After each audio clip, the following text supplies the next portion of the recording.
G'day, I'm Alaric Willie, and I am one of the two people who made Dark Red. I'm going to talk about the project and do a bit of a reflective report here.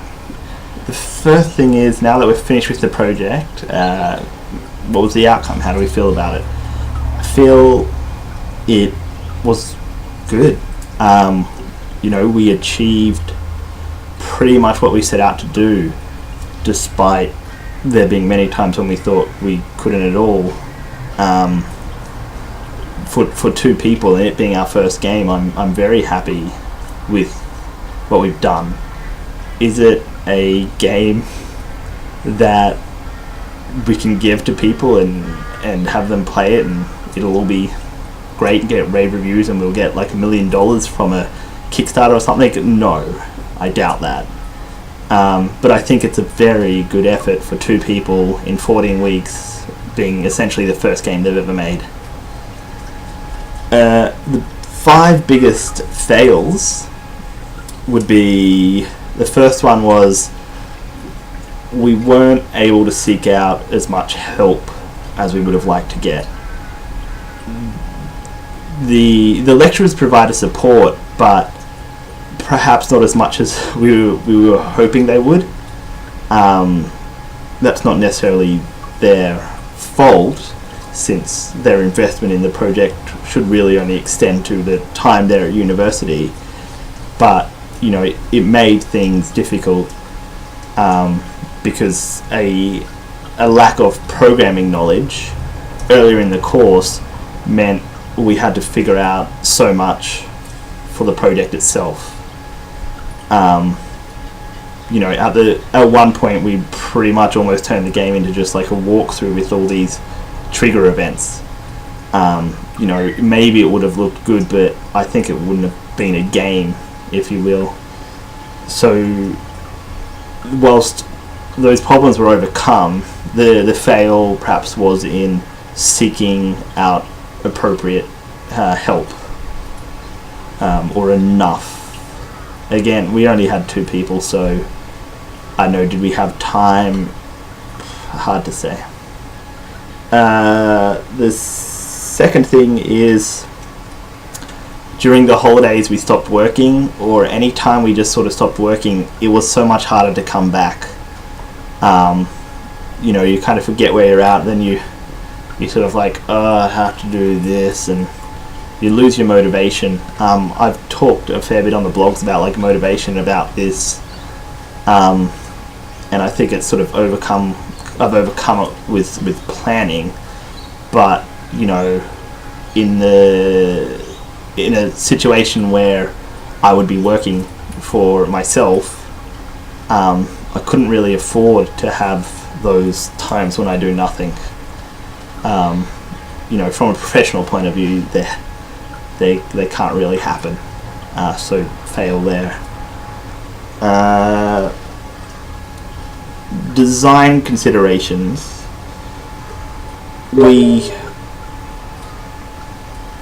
When we originally designed it, we perhaps didn't realize enough that you need to teach the person how to play the game.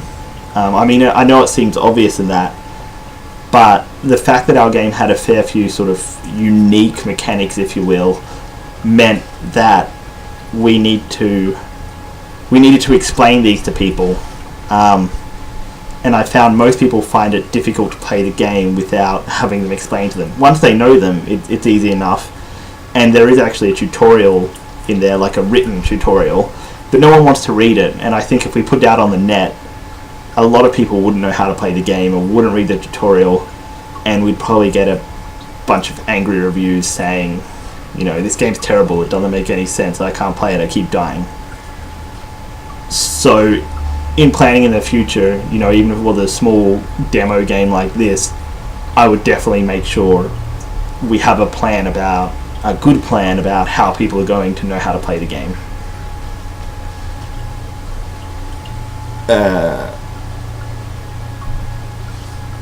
The next thing is playtesting.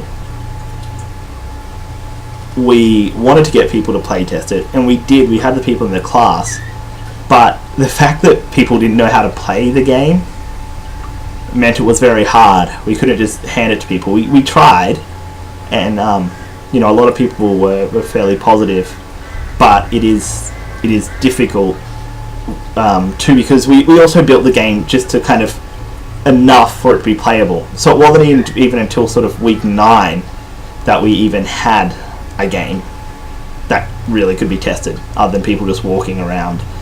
The testing people could have been to test how the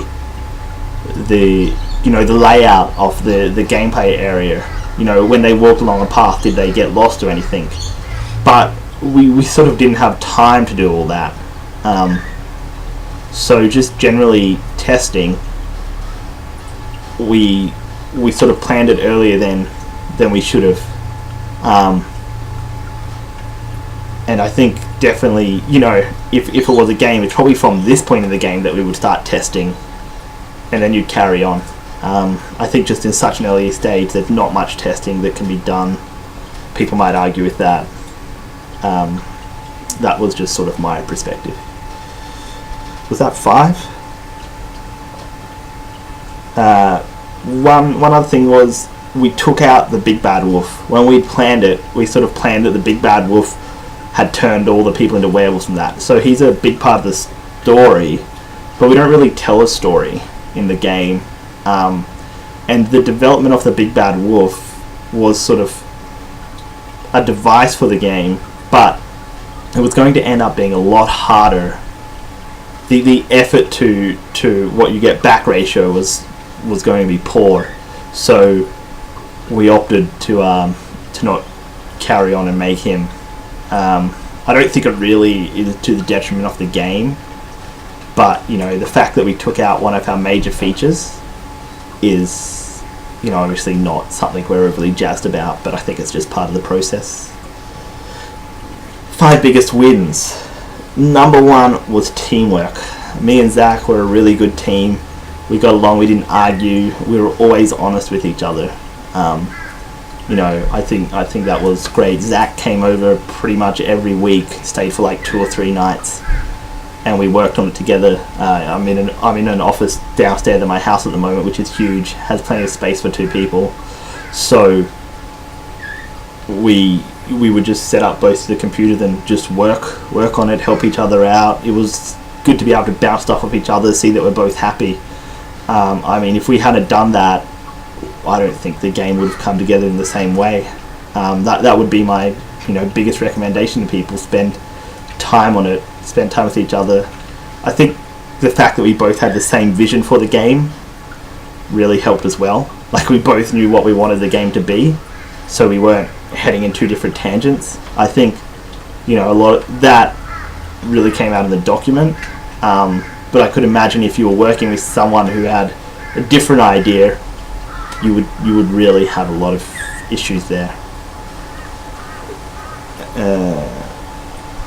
Number 2, problem solving. I had to problem solve so much. This probably goes hand in hand with number 3, which is I learnt Unity. Basically, there was so much we didn't know how to do for this project, so I had to learn it. We had to learn it. I had to learn finite state machines and how to make AI in the game, how to, a lot of some of the math in there. I spent ages, like, for the light to have, as the light goes up, the another value goes down, and then to have that happen in a certain ratio, that was very challenging, and I spent a lot of time making little flowcharts and things to do with that, algorithms. I could probably show you some here, even if I can find it. There. It's one of the flowcharts there. Just pages of those I have. But in the end, we did solve pretty much all the problems we had to. Definitely, they're not pretty fixes, and I think if we did the project again, we'd definitely do it a lot nicer, those fixes. But we solved the problems and got there in the end. So definitely really happy, really confident that going forward, making another game, I can solve most problems I need to at least make the game into a prototype. So again, with that, a lot of those problem solvings were in Unity. So number 3 was I learned Unity. I learned to use the nav meshes. I learned all different things about it. I learned how to import files and what Unity likes, what Unity doesn't like. Those things are kind of invaluable in being a Unity developer, if you will.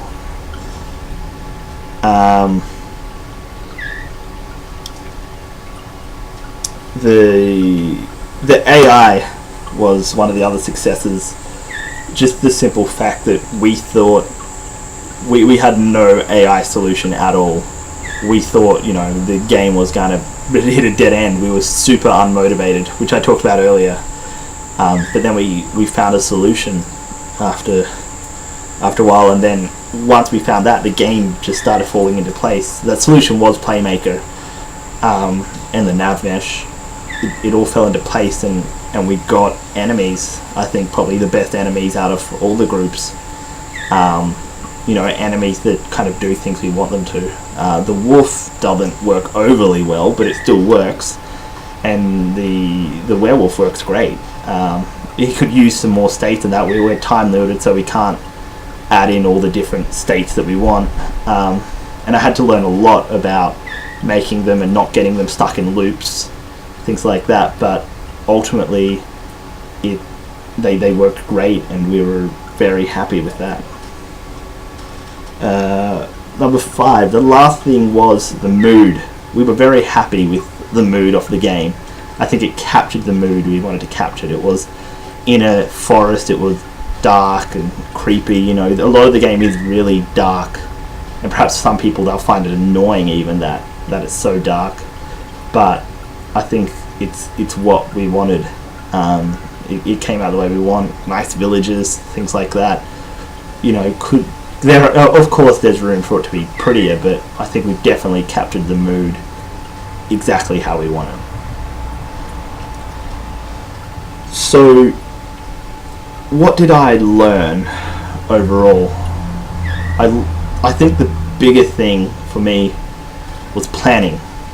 Definitely planning. I learnt that planning equals quality and success. If you don't plan, you're probably going to fail because you don't know what you have to do and when it needs to be done by.